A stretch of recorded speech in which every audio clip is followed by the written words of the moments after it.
네, 지금부터 경어 대선사 선시 강좌를 시작하도록 하겠습니다.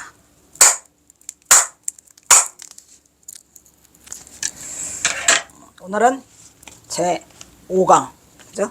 5강이죠. 5강 잘도 간다. 오이씨, 철판이 철판다. 제 5강, 제 5강 특강은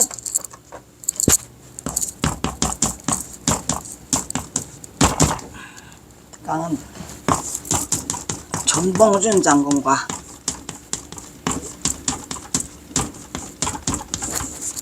경어 대선사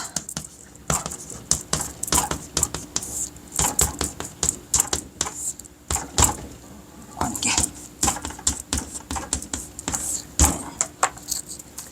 굉장히 묵직한 내용인데 저도 이 내용만 오면 항상 가슴이 아프지요.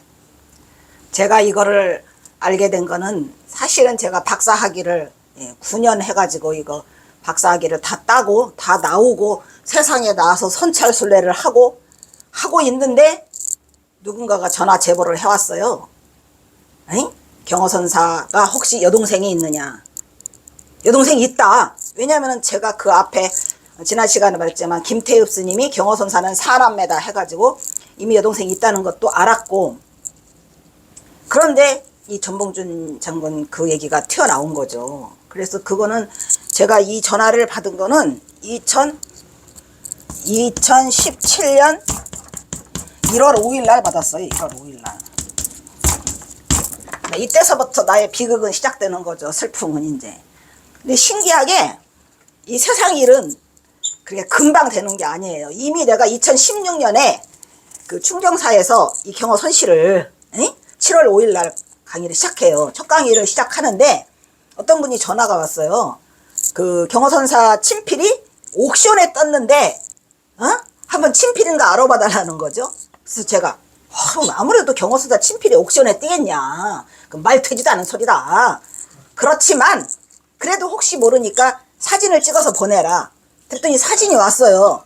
근데 그때 제가 중정사 강의 때문에 바빠가지고 제가 이 강의 오픈시키고 그 다음에 제가 경어선사 친필인가 알아보겠습니다 라고 했는데 그분이 직접 강의를 드리러 왔어. 그래서 지금도 우리 회원이 되고 아주 고마운 분이죠. 왜냐하면 그걸 제공도 했지만 경어선사 친필을 제공도 했지만 나중에 또 남전당 한규하고 경어선사가 삼수갑산으로 가기 전에 그 어디야 여기 고금당에서 주고받은 그것도 제공을 해. 그러니까 인생은 다 정해진 스승 같아요. 그래서 저는 이미 그때 경어선사 서간을 봤는데 이게 그 서간이에요. 신기하죠? 이게 그 서간이야. 이제 찍었지 제가 이거를. 이거. 여기가 경어가 여기 있어요. 사문경어. 사문경어. 근데 이게 몇 살짜리가 썼냐면 저게 25살짜리가 쓴 거예요. 25살짜리가 저거를 해서 누구한테 보냈냐면 전봉준 장군 아버지에게 저걸 보낸 거죠. 왜냐면 저게 뭐냐면 전봉준 장군과 경어선사 여동생과 혼인을 한다는 연길 의제예요. 그러니까 혼인 날짜와 오치수, 신랑의 오치수를 묻는 저건데, 처음에 제가 저거를 딱 이걸 휴대폰으로 받았을 때는 이게 뭐라요? 경어선사라고 썼는데 개나소라 또 경어라고 뭐 어떻게 라는 생각에 조심스러웠는데 그분이 오셔가지고 강의를 했어요. 들었어요. 그랬는데 지금도 우리 회원이거든요. 나중에 저거를 이제 내가 그 우리 리용재라고 이 유명한 서예가가 있어요. 그분한테 보내서 이걸 해버렸더니 여동생의 혼사 문제래요. 근데 경어선사 일리가 없다는 거예요. 아니 경어선사 일리가 있지. 경어선사가 여동생이 있으니까. 없다면 모르지만 있잖냐 라고 하는데 저거를 옥션에서 사보려고 하니까 사라졌어. 옥션에서. 그래서 나는 사라졌으니까 더 이상 저거 연구를 안 했죠. 안 하고 있는데 그 다음 해가 돼서 6개월쯤 지난 후에 전화가 와서 경어선사 여동생이 있는데 혹시 해가지고 전봉준 장군하고 관계가 있는데 그 전봉준 장군 족보에 경어선사 그 아버지의 송두옥의 딸이라고 나온답니다. 이게 족보야. 여기도 족보 또 있어 여기에. 살다가 그래서 머리끝이 다 서가지고 저걸 사보려고 했는데 이미 옥션에 사라졌고요. 저걸 보낸 게 있잖아요. 그걸 가지고 바탕으로 하니까. 근데 문제는 뭐냐면 여기 전봉준이 안 써 있어요. 그냥 동생의 혼사에 연길과 의제를 보내오니 그거를 알려달라. 그래가지고 연길 혼인 날짜는 그 저기 29일 염구일이라고 써 있거든요. 그래서 이제 그렇게 한 상태에 있다가 범진 스님이요. 내 범진 스님을 그 시기 할래도 안 되는 게 범진 스님이 전화가 왔어요. 어느 날. 아이고 홍박사 여기 인사동인데 경호선사 옥션 떴어. 빨리 와. 에? 뭐가 떴대요. 스님 사진 찍어 보내봐. 그랬더니 저거예요. 다시 옥션에 뜬 거죠. 그러니까 이 세상은 정말 어떻게 보면 내가 이 자리에 쓰게끔 뭔가가 다 이렇게 돼 있어. 뭐지? 짜여져 있는 각본처럼 내가 흔들리고 있는 거야. 거기에 틀에 맞춰갖고. 그래가지고 범진 스님이 저걸 깎아보려고 하는데 타입이 안 된대. 스님 깎지 마. 내가 현금 싸들고 갈게. 해가지고 현금을 싸들고 가서 저걸 샀어요. 여기 인사동에서. 끔찍하죠. 그러니까 어떻게 보면은 정해진 수순에 나한테 저게 들어오게 돼 있고 그걸 가져와서부터 이제 본격적으로 하는데 그 후에 이 전봉준 장군이 뜨면서 아 이게 그래서 이 혼사가 있었구나 해서 이제 그렇게 해서 다시 이제 연구를 시작하다 보니까 이 엄청난 이러한 일이 벌어져 있더라고요. 그래서 경허선사와 이 전봉준과의 관계는 아주 어린 시절부터 그냥 어린 시절부터 같이 자랐어요. 경허선사는 1849년생, 전봉준은 1855년생, 경허선사 여동생은 여기 55년에 47년, 아니, 51년생. 1851년생. 8월 23일. 그래가지고, 이 2살 아래 여동생이 있어요. 근데 같이 자라죠. 왜 자라냐면은, 경허선사 아버지 송부옥이와 전봉준 장군 아버지 전창혁이가 어린 시절에 빨개둥이 친구야. 둘이가. 저기서 고창 당촌마을에서 자라요. 거기가 또 여산송 씨가 집성촌이 있었다고 합니다. 근데 거기에 이제 지금 이 전봉준네가 살고 있었죠. 그러니까 전봉준 장군 고향이 고창 당촌마을이에요. 근데 경허선사 아버지는 그 이후로 이쪽으로 지금 저기 우동리? 응? 봉도묵 원고암리라는데 거기에 우동리가 있었어요. 우동면 우동리인데 거기로 이사를 오게 되는데 그거는 또 뭐냐면은 경허선사 경허선사 어머니가 밀양박씨인데 거기 제가 고향이라고 하는 익산군 왕궁면 거기에 또 밀양박씨 집성촌이 있어서 혼인을 하면서 이사를 오게 되는 거예요. 그래서 헤어지게 됐죠. 그래서 경허선사 아버지는 우동리로 이사를 오고 이 전봉준네는 전창혁이는 그냥 거기서 살다가 당촌마을에서 전봉준을 낳아요. 낳자마자 10개월밖에 안 된 핏덩이를 이 경허선사 아버지가 편지를 보내서 너 빨리 저기 데리고 봉준이 데리고 와라. 여기에 봉상면 9mm 유명하죠. 봉상면 9mm 지금도 있어요.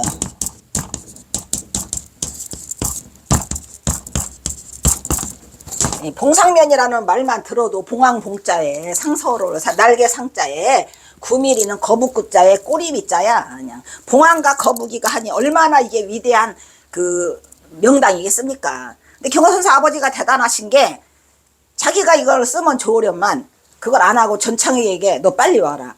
와서 여기가 뭐입니다. 성인출. 봉상면 9mm가 성인출이라는 옛날부터 전해오는 말이 있었다고 합니다. 성인출. 성인이 출연한다는 명당이 있으니 빨리 와라. 응? 그래가지고 예. 스님? 스님 안 계십니까? 예. 누가 계십니까? 어디 가셨어요? 예? 어디 가셨어요? 어디 가셨어요? 예, 연락해보세요. 여기 호텔이 어디가 제일 가까워요? 여기 바로 옆에 있어요. 여기? 예. 어느 게 좀 싼가? 모르겠어요. 지금 강의 중이라. 여기는 다 비싸요. 예. 얼마입니까? 고창? 28만 여기, 예? 28만 네, 스님 여기 28만 지금 원? 강의 중이라요. 예? 지금 강의가 찍고 있어서 예. 죄송해요. 여기 알아보시네. 경로 상가 쪽으로 가셔야 돼요. 종로 사가로 가야 돼. 경로 상가. 여기 비싸요. 여기서 주로 뭘 하시는 거예요? 강의하는 거예요? 예예. 그 경허스님 강의? 네? 네, 경호 스님 강의. 우리 노노 스님인지? 네? 그래. 네. 예, 종로 가시죠. 사가로 가라고? 예예. 산 거예요. 새로 산 거. 괴로운 일이네. 열어주지 말아야 되겠다. 그래서 동상면 군 거기가 문이 이렇게 안 닫혔나 봐요. 안돼 또 잠그네 또 돌아갔나 봐. 그냥 열기만 하면 되는데 그 꼬다리를 건드리셨나 봐요. 위에 거 돌리세요. 위에 거 돌리세요. 오케이. 됐어요. 열어주마. 그래서 이 봉상명 구밀이라는 말 자체가 옛날부터 성인이 출연한다 해가지고 전봉준 경호선사 아버지가 전봉준 장군한테 양보한 거죠. 그래서 그 10살짜리 핏덩이를 데리고 와서 거기서 13세까지 거기서 자라요. 그러니까 그때 경호선사가 9세 때 이제 8세 때 아버지가 돌아가시면서 떠날 때까지 전봉준 장군하고 같이 자랐고 그 후에 여동생은 계속 또 13세까지 같이 자라고 하니까 그때 이제 약속을 한 게 나중에 크면은 자식을 나눠 갖자라는 그런 약속을 해가지고 경호선사는 이제 아버지가 돌아가신 다음에 이 전봉준 장군 아버지를 그냥 아버지처럼 모셔요. 저 서간문에 그렇게 다 써 있어요. 그냥 전부 다. 그래서 그렇게 된 그런 인연으로 경호선사와 전봉준 장군은 그 관계를 이어가는데 혼인을 했잖아요. 여동생하고. 어디 갔어 이거. 네, 그러니까 이 송동이 혼인을 했으면 좀 살아야 되는데 이 인생사가 다 그 모양이라 참으로 슬프죠. 그 송동이가 아기를 낳다가 연년생으로 아기를 낳아요.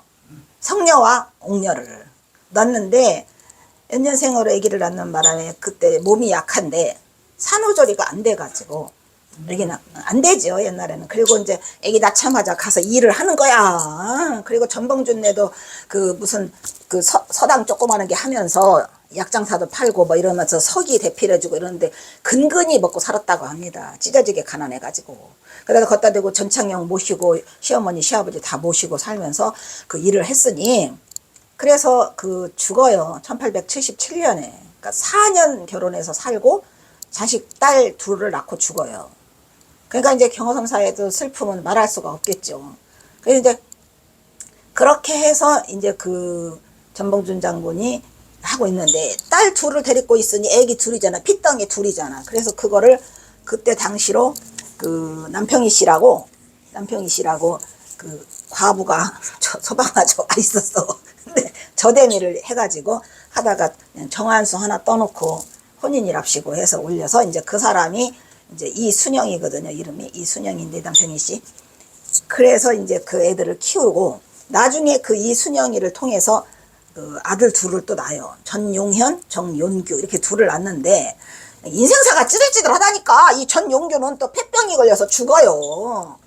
전용현이 하나가 살아남고 그래가지고 이제 이 성녀라고 그 큰딸 성녀 큰딸은 또 저 소금실인가 지금실인가로 시집을 보내요. 김계남이가 그 중매를 서가지고 또 김계남이가 동학농민에 유명하잖아요. 전봉준 김계남. 어?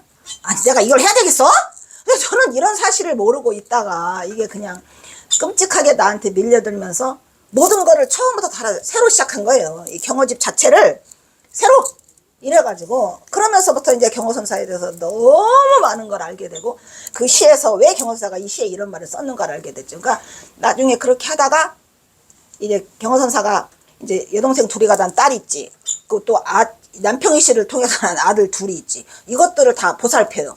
보살피는데 윤용규는 아까 말했지만은 폐병으로 죽고 그 다음에 전성녀는 거기로 결혼했고 이제 전옥녀라고 시집 안 간 그 조카가 하나 있죠. 그리고 또 장가 안 간 용현이가 있어가지고 장가 안 간 용현이를 먼저 혼인시키려고 장가 안 간 용현이가 그 동네에서 머슴을 해 이제요. 전봉준이가 죽고 나니까 머슴을 하다가 화토짝을 만져가지고 노름빛을 지니까 그 집에 소를 팔아먹고 도망가요.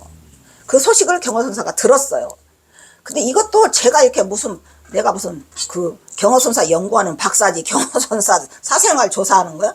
근데 서간문 13편이 2012년도에 경호선사 100주년 기념으로 서간문 13편이 왔는데 그 서간문 13편이 해석이 안 되는 거예요. 그냥 액자에 13편이 들어있는 그것만 내가 받았어요.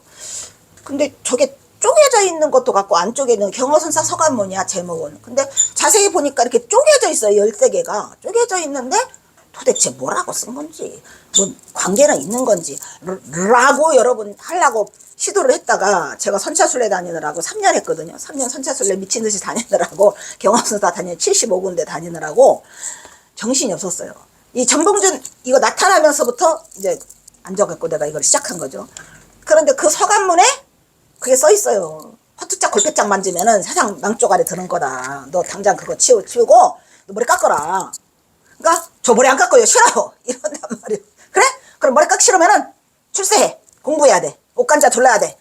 그럼 내가 지금부터 너한테 공부를 가르쳐주니까 네가 해라. 라고 해가지고 그거를 안동 태동마을로 보내요. 안동에 태동마을이 있더라고요. 진짜로 있더라고요. 경호선사가 쓴 태동마을이. 이제 궁금하잖아요. 저도 경호선사가 쓴 것만 보고 어떻게 알아. 찾아야죠. 안동 태동마을 치니까 안동 태동마을이 있더라고. 거기를 만났어요. 만나니까 공부가 아주 잘 되고 있다. 그래서 경호사가 말해요. 내가 차근차근 기초부터 가르치면은 네가 벼슬 할 거다. 뭐 이런 내용. 그러니까 이 경호선사와 전봉준의 관계는 경호선사는 전봉준과 얽히면서부터 모든 것들이 다 거기에 매달려 있다가 이 전용현이를 혼인을 시켜가지고 그 무안에 있는 곳으로 거기를 보내요. 왜냐면 무안에는 또 배상호기가 있거든요. 경호선사가 동학농민 일으키라고 한 첫 번째 장소가 무안이에요. 무안 약사사. 무안을 제가 15번 내려갔다 왔다니까요. 다 뒤지다시 발로 뒤지고 했는데 정말 끔찍하죠. 왜냐면 거기로 보내서 경호선사는 얼마나 여기를 많이 오셨을 때고 그걸 혼인시키고 그 다음에 이제 그 전옥년이라고 하나 남은 거를 이제 고금당에 갔다 8년 동안 이제 벙어리 3년, 귀머거리 3년으로 만들어놔요. 버버리로 만들어놔가지고 숨겼고 그 톡을 있잖아요. 마이산. 그러다가 맡겨놓은 거다 놓고 그 공양주를 시켜요. 그래가지고 뭐 다른 어디에 보면은 뭐 스님이 됐다느니 뭐냐. 근데 그건 아니고 그 동네에 이제 그 이영찬이라고는 호리비가 하나 있었어요. 그 사람이랑 어떻게 돼가지고 혼인을 해. 그게 1903년이죠.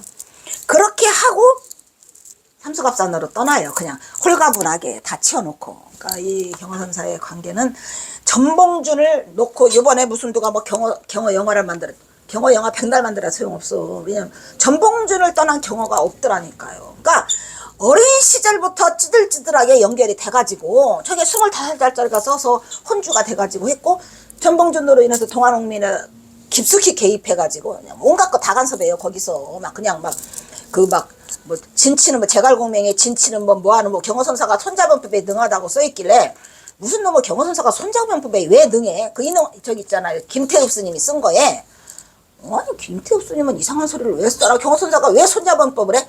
했는데 나중에 알고 보니까 이 전봉준 이거 진치는 뭐 다 해서 그 경호선사가 서간문에 써있더라고요. 그 서간문 13편을 제가 6년 만에 그냥 보고만 있다가 맨날 저거 해석해야 되는데 언제 하나 밥은 먹으면서 굴비덩어리 보듯이 짐덩어리였죠. 그래서 6년 만에 그냥 2017년도에 그냥 짬받고 앉아가지고 그 1년을 앉아서 했는데 그걸 보니까 거기에 써 있어요. 그냥 제갈 보면 진치는 법, 뭐하는 법 해가지고 그냥 사람 죽고 그러면서 병법은 이렇게 써 있어요. 병법은 물어보되 자주는 물어보지 마십시오. 이렇게 전봉준한테 서간문에 그렇게 써놨다니까 경호선사가. 그리고 감유하라고 하니까 내가 지금 바빠. 돈 닦아야 돼. 그리고 몸이 좀 안 좋아. 그러니까 봄 되면 내가 갈게. 너무 섭섭하게는 생각하지 마라. 이렇게 쓴 그 서간문과 그냥 막 진짜로 생생 드라마가 그 서간문에 있어요. 13편에. 그래서 그렇게 돼서 이 경호선사와 전봉준은 뗄래야 뗄 수 없는 관계가 됐고 나중에 경호선사는 3족을 멸하는 거기에 들어가는 게 아니라 2족이야. 그래서 날이면 날마다 쫓아요. 저기 전봉준 시체를 푸대자루에 넣고 뛴 놈, 구척 장신, 민대가리. 왜냐면은 그때 당시는 전봉준 장군이 이 교수형의 1호에 우리나라 교수형 1호가 전봉준이야. 그러니까 대가리만 가져간 게 아니야. 이 목만 가져간 게 아니고 시체 전체를 들고 푸대자에 넣고 경호사가 뛰니까 그 새벽에 비는 주룩주룩 오는데 어둠 속으로 사라진. 그래서 이제 그거를 찾느라고 하고 있는데 그 결정적인 건 1903년에 그 경호선사 그 뭐죠? 3위 하나가 영주삼이라고 살인사건의 경호사가 그 휩쓸리게 돼요. 그래서 공주경찰서에서 맨날 와 경찰이 경찰을 피해서 숨었는데 경찰이 날마다 오니 더 이상은 피할 길이 없고 참 더럽고 더럽다. 이 세상에 악독하고 추악한 것들은 하다 못해 경호선사를 살인자를 모르니까 그렇게 해서 그거를 이영찬하고 그 아까 그 전봉주 장군 둘째 딸을 혼인을 시키고 바로 떠나요. 그리고 난 뒤에 이제 삼수갑산으로 그 집사 하나가 왔다 갔다 해요. 그리고 또 친척들도 왔다 갔다 해요. 명절 때 설날하고 추석날은 와. 그래서 경호선사와 전봉주는 절대로 피할 수 없는 그러한 관계가 어린 시절부터 있었다는 거. 슬픈 이야기죠. 이 이야기만 나오면 아주 너무 슬퍼요. 아주. 그래도 안 할 수가 없고 이 시 속에 지금 우리가 배우는 시 있잖아요. 여기는 안 나와.